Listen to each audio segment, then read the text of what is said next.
So today I had the enormous pleasure of interviewing Andrew Couse, who's a Canadian, of all things, in Vienna. Tell us a little bit of your backstory, Andrew. Well, it's a long one. I'm not sure we have time for all of it, but studies brought me to Europe. I originally studied music and was active in opera houses in Germany and in Austria, where I met my wife. We got married, and we ended up in Vienna. And at some point, there was a turn. Well, I'll put it this way: at some point, I was freelancing, and when you freelance, you realize that you can't be sick ever. You know? So you become interested in alternative medicines, because I always say, if you get sick, don't go to a doctor, go to a musician, because they know what works. You know? And so I started getting involved in taking alternative medicines, and I had been interested in Shiatsu for a long time. I had my first contact with it when I was a kid. I was 13. My brother was working in a Japanese restaurant, and he came home one evening and said, "Andrew, do you know what the Japanese do when they have pain?" And I said, "No." And he started pushing on my arm with his thumbs. And that was if I were a painter, I'd be able to paint that picture for you right now. You know, it was one of these things that just resonated with me. But at that time, I had no idea that Shiatsu was something you could study, you know, that it was something you could do. Yeah, so I went another path, and I ended up here in Vienna. And at some point in Austria, they have a public-private healthcare system, so that if you want extra treatments like acupuncture and so on, you can opt into a private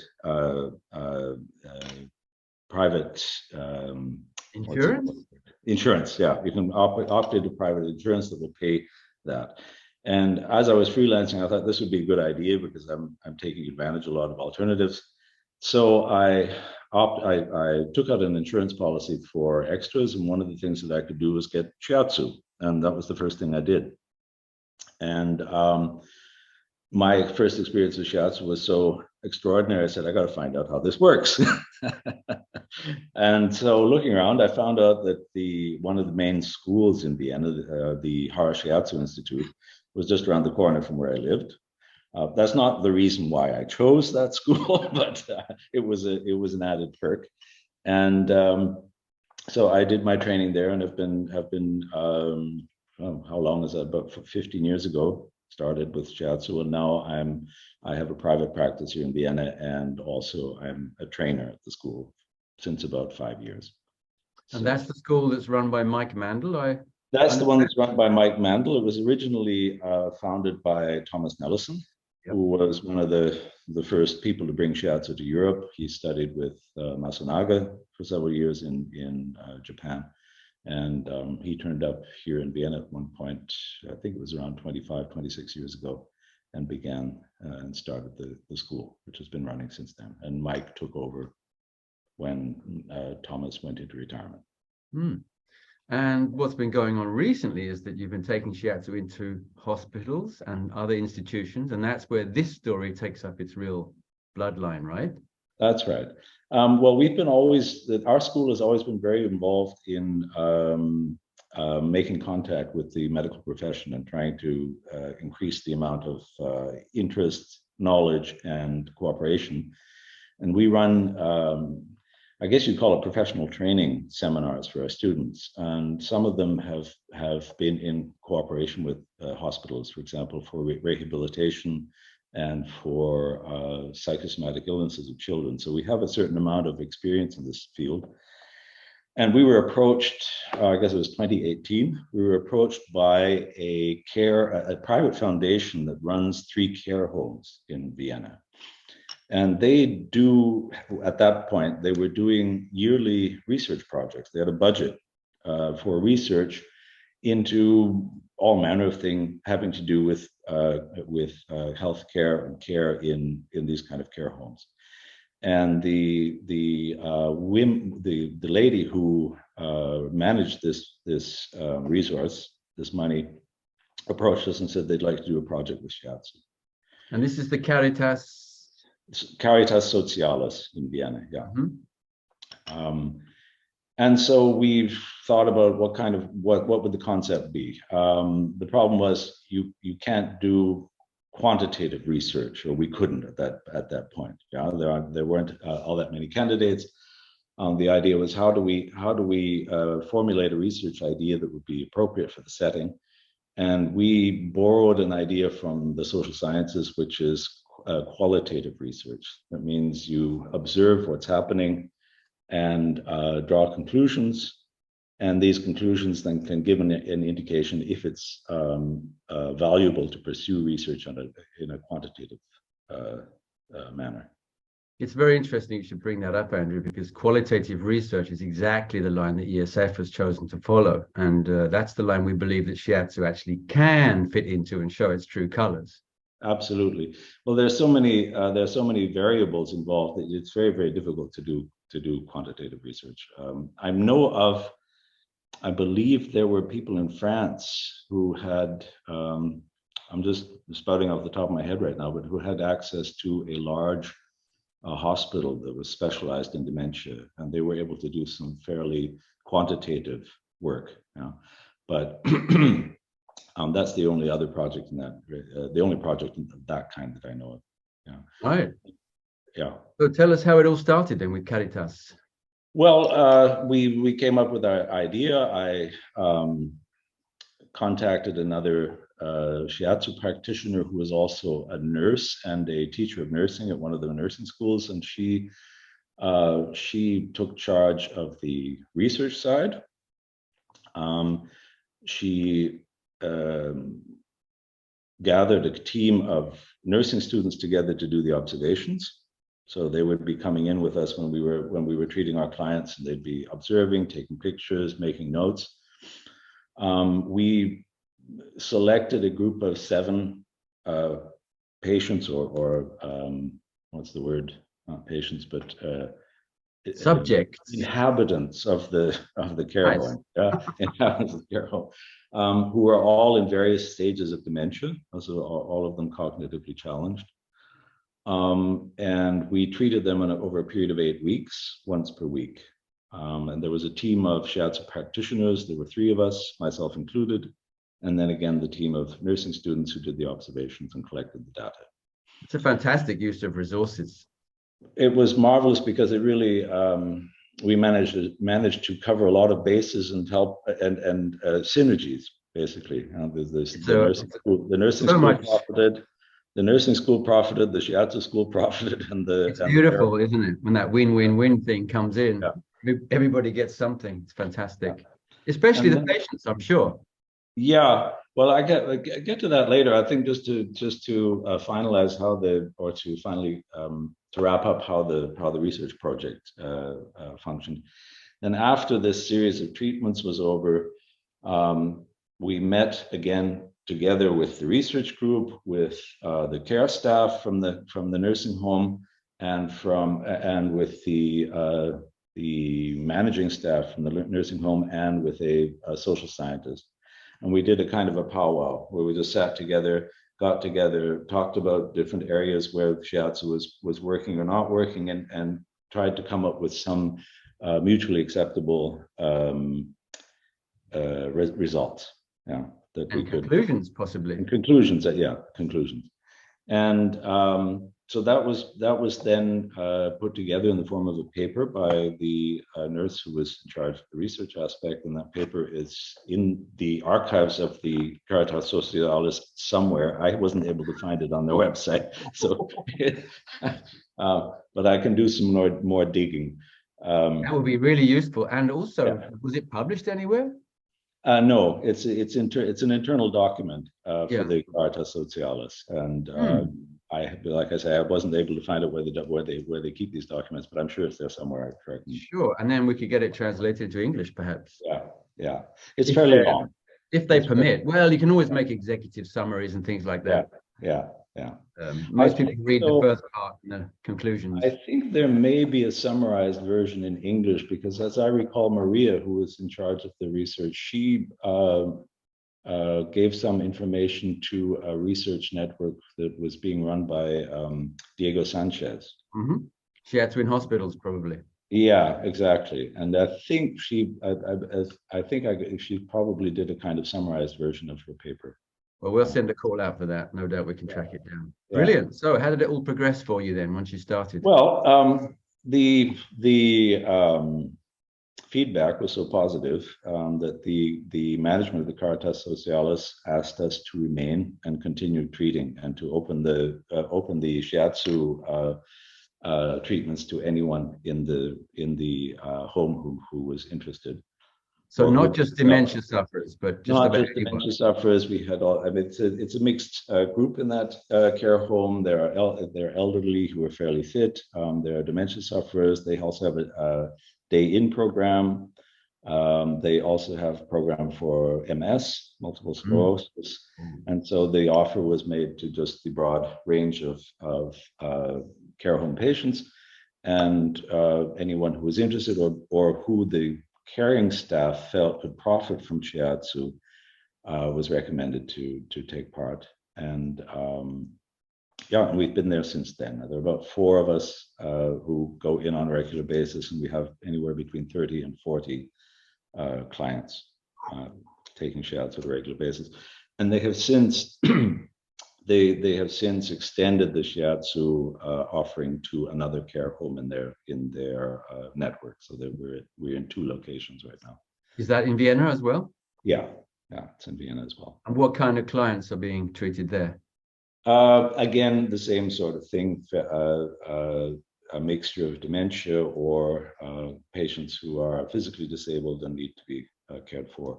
The second location is a little smaller than the first one, so there are fewer people involved, but it's more or less the same type of clientele. It sounds like a resounding success, if I put it that way. Well, I think it is, and I was.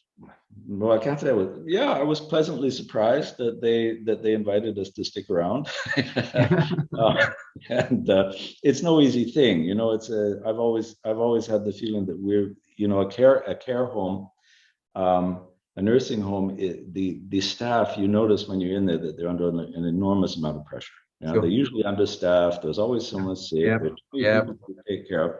And I always had the feeling, you know, we have to be very careful when we go in there that we don't become an extra burden. Right.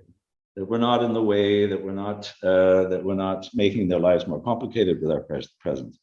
And so the feedback was so positive, and the nursing staff was so interested that we continue to come, that I thought, well, this is marvelous. You know, this is really a really good sign, and it really means that Shiatsu is actually working in this context. You know? Really, and that's a really nice piece of advice you just gave out there, free, Andrew. Don't be a burden on the people you're working with. It's very what's the word? Be an advantage for them, right? I guess really.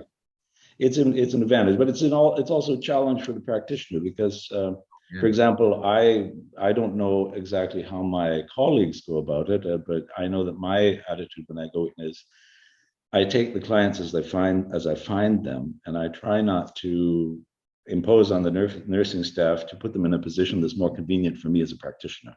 You know? Because it means they have to come, they have to spend time, and so I just say, okay, the client is lying on her side. Fine, that's how we'll work. You know? Exactly. And I think what you're saying here is something that I've been hearing again and again and again in these interviews. The flexibility of Shiatsu is absolutely phenomenal. Exactly. It's flexible, it's non-invasive. They don't have to take their clothes off. We can do it anywhere. I mean, I've actually given Shiatsu treatments while following one of my clients up and down the hallway. I was sure you were going to say on the toilet there, but I don't know. You've got not that. Quite, but close. Close. So it's a challenge, but you also develop a huge amount of experience, and I've had some really huge insights into how a Shiatsu treatment can function in a suboptimal setting. You know? Suboptimal is a good word to use, isn't it? It's like there's nothing that's impossible, but sometimes it gets quite difficult.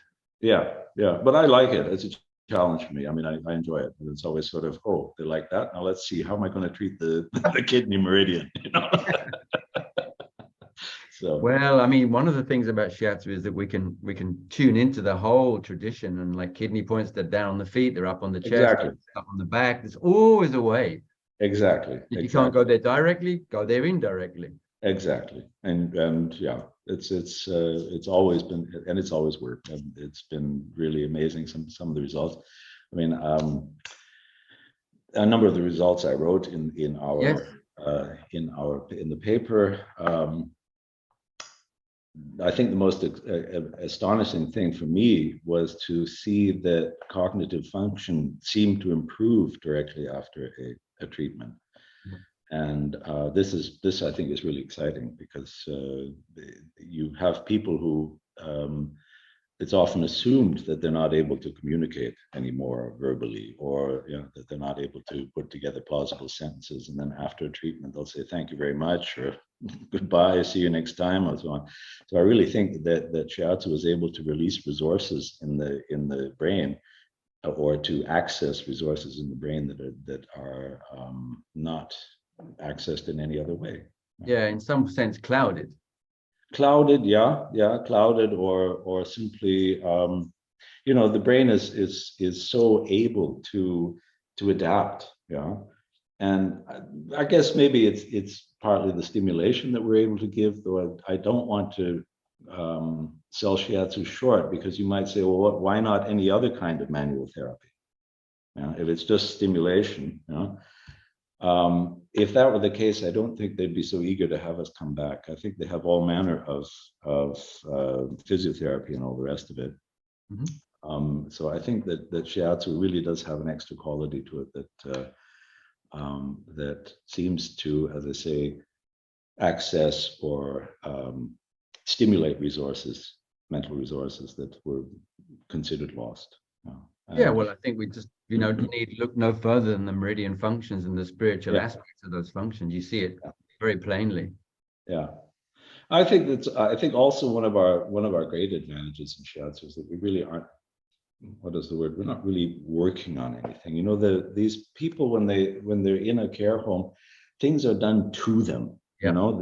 The physiotherapist comes in and forces them to do this and forces them to do that, and there's always something expected of them. There's always a kind of result, and we go in not expecting anything, simply touch you in nice ways and see if it makes you feel better. That's it. And there's really no goal. Yeah, my personal motto is expect nothing, but expect everything. Yeah. Because with shiatsu, you can go without expectations and amazing things can happen. But if you have expectations, you can sometimes defeat yourself. Most of the time. Most of the time. Well, that's also the interesting thing working in dementia, is because it presents itself in so many different ways. I think that there's no one particular way, type of dementia. I think it's as individual as the people who are suffering from it. And it's also, from one week to the next, you really don't know what you're going to be confronted with. The 1 week your client will be extremely active, walking up and down the hallway. And the next week you come, if you expect that, you'll be disappointed, because this time he's sitting in a chair and immobile. It's completely impossible to predict. And so you have to go in without expectations. It sounds like an extreme version of the people we treat on a daily basis. You never really know what they're going to come in with, but there's a certain parameter that you might expect, whereas with these clients, you might not be able to predict any parameters. Not really, no. I mean, you do get a feel for certain types of energetics in dementia. Like, I've got a sort of a broad view that there's a kind of a what's the word? A depletion dementia and a fullness dementia. Okay. It's a very broad view. Then you can divide it into smaller aspects. But you do get a feeling that the one client is going to be more in the direction of depletion. Mm-hmm. And the other client may be more in the direction of repletion. And very useful. That's a very useful guidelines, aren't they? Just to orientate yourself in a general sense. Yeah, and your choice of technique or your choice of touch quality is going to be very much dictated by that. Yeah. Very much. How interesting. Yes. So all these minute variables come into play in every Absolutely. Shiatsu situation. And in dementia, you have on top of that, you have multimorbidities. So you're not just dealing with the dementia, you always have a whole complex of other situations that the people are suffering from. Well, it poses the question, Andrew, where the hell does dementia come from? I have my theories, but I'm not sure that they're based in. I mean, there are. I think it. I also think there's no one single source. You know, I think there are various problems involved. The nutrition is certainly an issue, and infection is certainly an issue. Inflammation. Some of my clients have thought, gee, they need to have their teeth fixed. You know, there's simply the oral hygiene is so bad that it's possible that that's. Yeah, But yeah. I think that there's a whole complex of possible causes. Yeah. But there is one. Now I've forgotten her name. Maybe I can dig it out. There is one lady who specializes. I think she's American, specializes in dementia. And her view is that it's also one of these issues where you're given your last chance to resolve a theme, you know, a life theme, and that the path that the dementia takes often reflects this particular theme that you're with. And I'm also convinced, working with dementia clients, that there is an aspect of the consciousness, you know, what the Chinese would call the yuan shen, you know, the original spirit, the original consciousness, that is aware and that is knows that something is not working on the cognitive level. Oh yeah. Oh yeah. You know? And so I think that that means that even dementia can be a chance to resolve a personal issue, you know, because there is an aspect of the consciousness which is, I think, fully there. It's just hidden behind this shield of disrupted cognitive capabilities. Sure. And that would be an interesting field to develop, wouldn't it? But you need a clear context and a team of people who were prepared to investigate, given those premises. Well, I think it's something that certainly needs and warrants more research. The question is, like I say, quantitative research is almost impossible to get together, because also the care homes don't always have that many people in their care. You know, so even if you have all of the dementia patients in the care home, it's probably not going to be enough to give any serious scientifically defensible results. So again, like you say, the only way to go is with the qualitative. And but like I say, I think certain things speak for themselves. You know, that the care home wanted us back had also to do with the fact that the patients who were receiving Shiatsu were easier to care for. Yeah. They had less pain. The new patients who came into the care home, and I mean, the first thing they do is they reject the situation. You know, they don't want to be there, of course. With Shiatsu, they tended to accept it more quickly, to integrate into the situation much more easily. So in all, you know, respects, as far as the management of the care home is concerned, Shiatsu was a huge advantage. I have a difficult question for you now, Andrew. Would you be able to see from what you've been doing, the results you've achieved, what you've seen, is this more than palliative in any sense? I think it could be. Yeah, I think it could be. I think if you start early enough as well, and like I'd say, I have seen astonishing results, you know, where I'll just give one example of a lady I was treating. She was completely, what's the word, agitated all the time, stammering, crying, couldn't sit still. You know, you would expect that, you know, she's in a very, it would be a very advanced state of dementia. Would be the clinical, I don't know which fourth or fifth stage. You know, there are 6. So, and I gave her a treatment, and directly after the treatment, she calmed down completely. And directly after, looked up at me and said, "Thank you very much." So I think if you were to be able to do this on a more regular basis or even more frequently, it's possible that you would be able to reverse certain aspects of the debility. Would you say that that person you're describing there was more towards the excess scale of things? Hard to say. I think part of the problem was her family made her drove her a little crazy. Yeah. they were completely over involved. You know, they come in and they say, "Oh, mother, we'll do this and we'll do that," and I think they were just driving her nuts. Yeah. That's just my own personal view. And I think she just needed to brought, you know, she needed a bit of let the steam up, but she presented more of the debility, the empty form. So there was an emptiness underneath all of that agitation. Yeah, exactly. Yeah. Mm-hmm.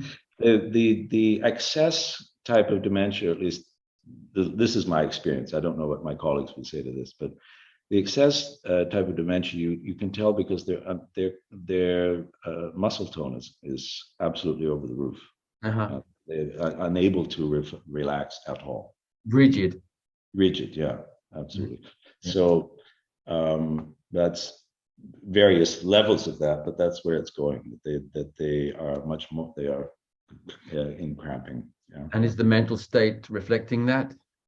It's hard to say because it's hard to gauge. I mean, I had the most difficult cases. All of the people I treated were in very advanced stages of dementia where they could barely, actually, several of them were almost in a comatose state. All of them bedridden. So it's hard to gauge what kind of mental activity is going on there. You know? Yeah, hard to say. I'm still sort of theorizing about it, you know. I really don't have yeah. I hope you carry on doing that for the rest of us as well. Andrew, there was a very bright point at the end of your report, some kind of award or prize that you were given. That was it was also a prize that's given by the Caritas Socialis. It's an internal award. Yeah, the lady who founded the foundation, she was a nun, and she, at the end of the 19th century, and her original plan was to offer care for nuns who were in need of care, you know. And then it broadened out. She was able to get donations from wealthy Viennese and so on, and she founded this foundation. And the private foundation runs these care homes. And her name was Hildegard Burjan, and the award is in her name. And our project was given this award as one of the most interesting or positive activities in the care home network. Innovative, I would imagine, as well. Yeah, innovative as well. Yeah. Congratulations, Andrew. Yeah, it was quite a nice pat on the back. Yeah. Yeah. So, Andrew, before we round off, would you have any final comments, things that we haven't covered that you'd like to enlighten us about? Haven't covered. Well, future ideas or new ideas for research or tips for our viewers?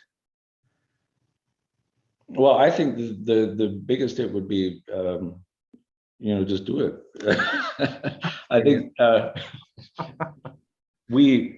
sometimes we sell ourselves short in Shiatsu. We have to be prepared to take on the most difficult things. You know, when the project was in discussion, and I met with the manager of the care home that we were going to start with, and I was together with Mike Mandel. And Mike said, no, don't do dementia. Don't do dementia. You can't do anything. You know, it's sort of like he was very much wanted results. Yeah, I wanted to see, Shiatsu can heal this or whatever. Sure. So don't do dementia. And the manager of the care home said, yeah, but there's barely anyone here who doesn't have dementia. And my response was, no, yes, do it. Take on the hardest stuff. If we take on the hardest stuff, we take on the things where we really don't think there's much chance, then I think we have really more chance of justifying ourselves in the eyes of the medical profession. Yeah, you can get very striking results, can't you? Yeah, and raising the seriousness, we have to be prepared to take it on. I think the other thing is you also have to actually, again, getting rid of expectations, get rid of this expectation that you can actually heal somebody. Yeah. Yeah. Mhm. And with dementia, we have had successes, but they're often just small, you know, and they last for maybe 1 or 2 days. You know? The client is more relaxed for a day or two, or they have better cognitive ability. They remember the sessions, and then they go back to the original state they were in. But I think when a situation like that is so advanced, like dementia in advanced stages, any kind of relief, even if it's only a half an hour, is worth gold. And that should be, and our attitude should be, we're there to alleviate and to support, and we shouldn't overestimate ourselves and think that we could or even should heal this kind of situation. You entered a very interesting debate there, Andrew, with that word "should." Yeah. Yeah. Well, I think Shiatsu is always accompanying somebody on a journey, and you're helping them. You're taking them by the arm and you're helping them, but it's their journey. It's not yours. Sure enough. And I think, as you know, going back to this idea that dementia can be a last chance to solve a lifetime theme, we can be helping them to find out what that theme is and to approach it with courage and with support. And with dignity. Yeah. Very nice. Well, Andrew, look, I really want to thank you for taking the time to my pleasure. write to us, to speak to us, and hopefully you'll be happy with what you see online. And I hope so too. Going around. living in German most of my life, I really wonder whether I can speak English anymore. So you did a beautiful job. Thank you. Great. Thanks very much, and I hope to see you soon one day in real life.